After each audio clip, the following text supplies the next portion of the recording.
Let's get real weird.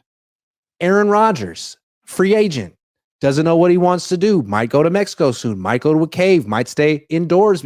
Who knows how he's going to make his decision? But in a few months, he'll decide. He'll do something. And I feel like he wants to play for the 49ers, man. He went to Cal. He's from Northern California. I think in his little narcissistic mind, it'd be so perfect to end his career here where it should have started. Do you think that the Niners, like if he came to the Niners, he's like, look, man, instead of giving Brock Purdy $58 million a year, why don't you give me 30 and trade him for a first-round pick and we'll win a Super Bowl? Do you think they would be tempted by an offer like that? Probably, yeah. I would like that. That'd be cool. It's like you get to save half. You get essentially your bridge starter for a year, maybe 2. You get another pick. And like, look, I think all this especially is entertainable because the 49ers are the one putting the message out there like, we're not into the cash spending. That's where I think like also like kind of like reinforces my point of not lucratively extending him. It's like, look, the team just showed us that they hated that Brandon Ayuk contract. Like they overpaid for that contract. Again, their own fault. They waited too long, but they hated it because they didn't feel comfortable giving him that type of money, whether they thought he was worth it or not, or whether they felt like they got, dragged through it. They're essentially, so you mean to tell me they're going to do that for Brock, like, and just put themselves in a situation just because like, oh, well, the cap rises. It's like, well, you know what? The cap rises every year and they're still talking about the Ayuk situation being ugly. So like, it's not just about talking about like, oh, the market increases and the cap rises. Like, yes, sure, that does play into a factor, but that's only if like you're going to like overpay a little bit, which is why, again, like if Brock had a 2023 year last year, that feels better. This case, no, like Rodgers wasn't bad last year. Obviously, like it was very weird, the Saleh situation, which is why I think like that would be the elephant in the room. Like, I mean, obviously, like Saleh's will be defense only, so they won't have to like mingle as much. That would be like the one thing. I was like, how would that work? But that would be one that's very entertainable that you got to consider. That's a good question. I wonder what Saleh has to say about that. But the thing is, I was asking you a minute ago about Shedeur, and I asked in jest, would Nick Bosa want to play with him? That's not really the issue.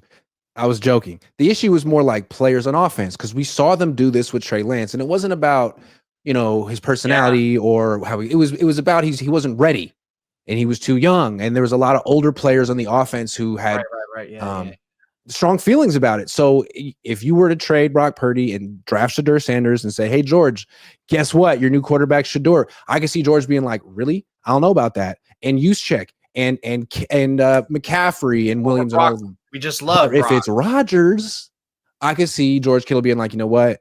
You could sell him. I'm down.